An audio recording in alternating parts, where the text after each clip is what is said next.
Iran ইসরায়েলে আক্রমণ না করার ঘোষণা দিলেও কঠিন বদলা নেওয়ার হুমকি দিয়েছে ইসরায়েল।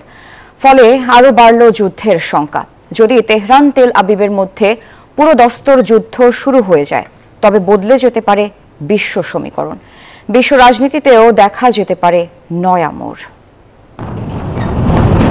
মঙ্গলবার রাতে ইসরায়েলকে লক্ষ্য করে বৃষ্টির মতো ব্যালিস্টিক ক্ষেপণাস্ত্র ছুড়েছে ইরান। সেই সঙ্গে হুঁশিয়ারি দিয়েছে, নেতানিয়াহু সরকার যদি পাল্টা হামলা চালায় তবে ইসরায়েলের সব অবকাঠামোর ওপর ক্ষেপণাস্ত্র হামলা চালাবে তেহরান। ইরানের প্রেসিডেন্ট মাসুদ পেজেশকিয়ান বলেছেন, ইসরায়েলের চালানো এই অভিযান ইরানের সামরিক সক্ষমতার একটি ক্ষুদ্র অংশ মাত্র। কাজেই ইরানের সঙ্গে তেল আবিবের সংঘাতে জড়ানো হবে সবচেয়ে বড় ভুল।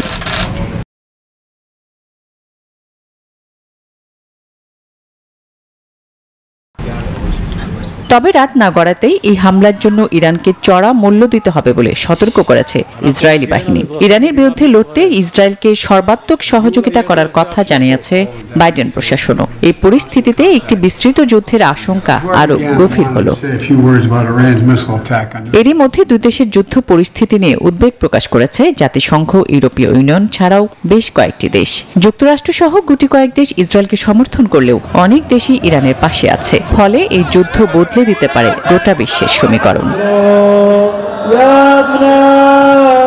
ইরানের হামলায় স্পষ্ট করে দিয়েছে কোন দেশ তার পাশে আছে। এই যুদ্ধে ইরানের পাশে দাঁড়িয়েছে লেবানন, সিরিয়া, ইয়েমেন ও ইরাকের মতো দেশ। আর স্বাভাবিকভাবেই ইরানের এ লড়াইয়ে হিজবুল্লাহ, হুথি, হামাসের মতো আঞ্চলিক সব প্রতিরোধী শক্তি পাশে থাকবে। অন্যদিকে ইসরায়েল ইরান যুদ্ধ হলে সমগ্র মধ্যপ্রাচ্যই ক্ষতিগ্রস্ত হবে নিশ্চিত। দেখা দিতে পারে জ্বালানি সংকট, বিরাট নেতিবাচক প্রভাব পড়বে বিশ্ব অর্থনীতিতেও।